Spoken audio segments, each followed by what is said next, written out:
আমাদের যেমন রোজ রোজ প্রতিদিন একই খাবার খেতে ভালো লাগে না, সেরকম তো বাচ্চাদেরও, তাই না?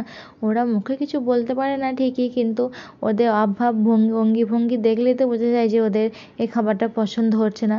তাই ভাবলাম চলো আজকে একটু অন্যরকম কিছু বানানো যাক। তো দেখো এই যে এর জন্য না এখানে নিয়েছিলাম 1 চামচ মুগের ডাল। আমি আমার বাচ্চাকে সাধারণত এক রকমই ডাল দিই, মানে প্রত্যেকদিন মানে এক রকম ডাল, মানে একটা খাবারের সঙ্গে এক রকম ডাল, 2-3 রকমের ডাল আমি মিক্স করি না।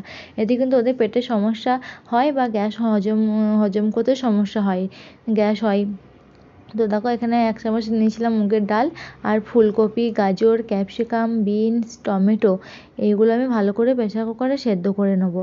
আর সেখানে আমি সেদ্ধ করার সময় দিয়ে দিয়েছিলাম স্বাদ মতন নুন, যেহেতু এটা আমার 22 মাসের বাচ্চার রেসিপি খাবারের, তাই আমি এখানে স্বাদ মতনই দিয়েছিলাম নুন, গোলমরিচ, হলুদ দিয়ে আর ভালো করে সেদ্ধ করে নিয়েছিলাম। আর একটু দিয়েছিলাম দারচিনি। দারচিনি দিলে কিন্তু এর স্বাদটা আর গন্ধটা খুব ভালো হয়। তো দেখো তারপর আমি সেদ্ধ হয়ে গেছে, তারপরে আমি ওই সবজিগুলোকে একটু ম্যাশ করে নেবো। আর একটা ছাঁকনি নিয়েছি, ছাঁকনির মধ্যে সবজিগুলোকে দিয়ে দিয়েছি।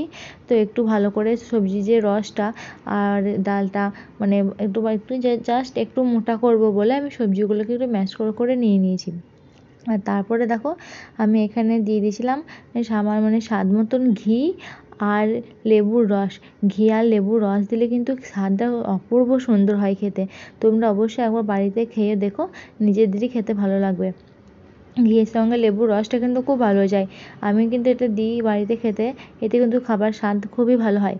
আর অবশ্যই তোমরা জানিও যে আমার রেসিপিটি কেমন লাগলো। আর এইগুলো কিন্তু বাচ্চাদের হাড়ের ব্রেনের ডেভেলপে উন্নত হতে সাহায্য করে। চলো বাই।